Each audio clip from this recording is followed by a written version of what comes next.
viewers, welcome to உணவுகள். இன்னைக்கு நம்ம பார்க்க போறது simple lunch box recipe number 6. நம்ம ரெகுலரா வந்துட்டு நம்ம சேனல்ல சிம்பிள் லஞ்ச் பாக்ஸ் ரெசிபிஸ் தான் வந்து பார்த்துட்டு இருக்கோம். 10 நிமிஷத்துல நம்ம குழந்தைங்களுக்கு ஸ்கூலுக்கு கொடுத்து விடுறதுக்கான லஞ்ச் பாக்ஸ் ரெசிபிஸ் தான் வந்து பார்த்துட்டு இருக்கோம். அதே மாதிரி இன்னைக்கு நம்ம பார்க்க போறது சிம்பிளா 10 நிமிஷத்துல செய்யக்கூடிய தேங்காய் சாதமும் முட்டை பொரியலும் எப்படி அப்படின்றத இந்த வீடியோவில் நம்ம பார்க்க போறோம். இன்னைக்கு ஆக்சுவலா வந்து எங்க வீட்டில் லஞ்ச் என்னன்னு பார்த்தீங்க அப்படின்னா தேங்காய் பாறை மீன் குழம்பு தான் இன்றைக்கி லஞ்சு. ஸோ காலையில் இதை செஞ்சுட்டு மதியத்துக்கு இதை சாப்பிட்டுக்குவோம்.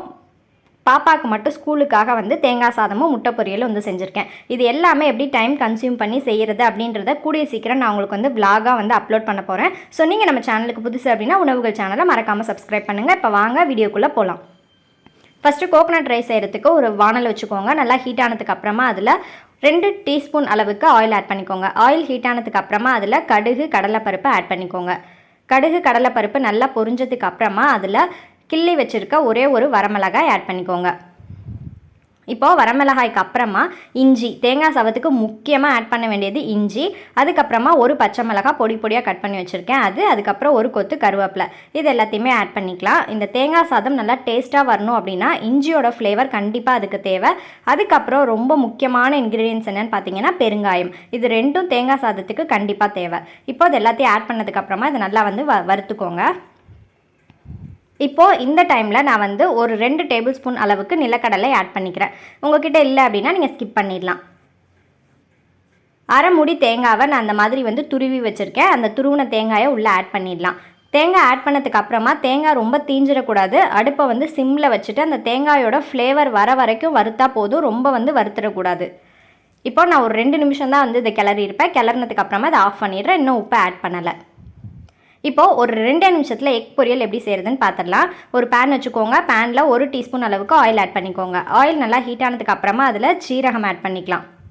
இப்போது ஜீரகம் நல்லா பொரிஞ்சதுக்கு அப்புறமா அதில் கட் பண்ணி வச்சுருக்க ஒரு பெரிய சைஸ் பெரிய வெங்காயம் ஆட் பண்ணிக்கோங்க. முட்டை பொரியலுக்கு வெங்காயம் நிறையா இருந்ததுனா தான் நல்லாயிருக்கும். ஸோ ஒரு பெரிய சைஸ் பெரிய வெங்காயத்தை ஆட் பண்ணிக்கோங்க. அதுக்கப்புறமா ஒரு கொத்து கருவேப்பிலை ஆட் பண்ணிவிட்டு இந்த வெங்காயம் வந்து கொஞ்சம் ரொம்ப வதங்கணும் அப்படின்னு அவசியம் கிடையாது. ஒரு டிரான்ஸ்பரண்ட் கலர் வந்தால் போதும். கொஞ்சம் க்ரன்ச்சியாக இருந்தால் தான் அந்த முட்டை பொரியலுக்கு அந்த வெங்காயமும் நல்லாயிருக்கும். சப்போஸ் உங்கள் குழந்தைங்க வெங்காயம் சாப்பிட மாட்டாங்க அப்படின்னா நீங்கள் வெங்காயத்தை ஃபுல்லாக ஸ்கிப் பண்ணிடலாம். இப்போ நான் வந்து இதில் 2 முட்டையை வந்து உடச்சி ஊற்றிக்க போகிறேன்.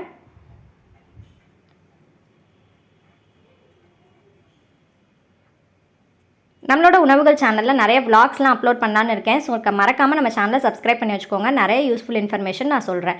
எந்த முட்டை பொரியல் செஞ்சாலும் இல்லை முட்டை ரெசிபி செஞ்சாலும் மஞ்சள் தூள் கொஞ்சம் ஆட் பண்ணிக்கோங்க. அதுக்கப்புறம் உப்பு, அதுக்கப்புறம் வெறும் மிளகாய் தூள் அதை வந்து ஆட் பண்ணிக்கோங்க. ஆட் பண்ணிவிட்டு இப்போ கொஞ்சம் ஒரு 2 நிமிஷம் கேப் விட்டுட்டு அதுக்கப்புறம் மிக்ஸ் பண்ணிங்கன்னா தான் நல்லா கொஞ்சம் பெருசாக வரும்.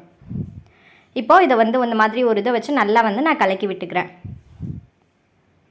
எப்போ நீங்கள் முட்டை செஞ்சாலும் அந்த மஞ்சள் தூள் கொஞ்சமாக ஆட் பண்ணிங்கன்னா அந்த கவுச்ச ஸ்மெல் இல்லாமல் இருக்கும். ஸோ கண்டிப்பாக அதை ஆட் பண்ணிக்கோங்க. இப்போ அதில் கொஞ்சமாக வந்து பெப்பர், அதுக்கப்புறமா மேலே கொஞ்சமாக வந்து மல்லி இலை தூவிட்டு ஒரு கிளறி விட்டு இறக்கணும் அப்படின்னா 2 நிமிஷத்தில் சூப்பரான முட்டை பொரியல் கமன்னு ரெடி ஆகிடும். இப்போ அடுப்பு ஆஃப் பண்ணிடலாம். இப்போது நம்ம சாதம் வந்து வடித்து வச்சுருக்கோம் இல்லையா, அந்த சாதத்தை அந்த தேங்காயோட மிக்சரோட போட்டு நல்லா வந்து மிக்ஸ் பண்ணிக்கோங்க. இதை தேங்காய் எண்ணெயில் செஞ்சிங்கன்னா இன்னும் டேஸ்ட்டாக இருக்கும். இதில் இன்னொரு இம்பார்ட்டன்ட் அண்ட் இன்ட்ரெஸ்டிங் ட்ரிக்ஸ் என்னென்னு பார்த்தீங்க அப்படின்னா, அப்பளத்தை சுட்டு இதில் நல்லா நொறுக்கி உள்ளே போட்டிங்க அப்படின்னா அது நல்லா சாஃப்டாக ஆகிட்டு அதோட சாப்பிட்றப்ப ரொம்ப டேஸ்ட்டாக இருக்கும். கண்டிப்பாக ட்ரை பண்ணி பாருங்கள். என்கிட்ட அப்பளம் இல்லை, ஸோ அதனால் நான் ட்ரை பண்ணல. ஒரு 2 அப்பளத்தை பொரித்து நல்லா வந்து கையால் க்ரன்ச் பண்ணிவிட்டு இதில் ஆட் பண்ணிட்டீங்க அப்படின்னா ரொம்ப டேஸ்ட்டாக இருக்கும். இப்போ நம்மளோட முட்டை பொரியல் தேங்காய் சாதம் ரொம்ப சூப்பராக ரெடி ஆகிடுச்சு. இந்த லஞ்ச் பாக்ஸ் ரெசிபியை கண்டிப்பாக ட்ரை பண்ணி பாருங்கள். இன்னொரு வீடியோவில் உங்களை மீட் பண்ணுறேன். தேங்க்யூ.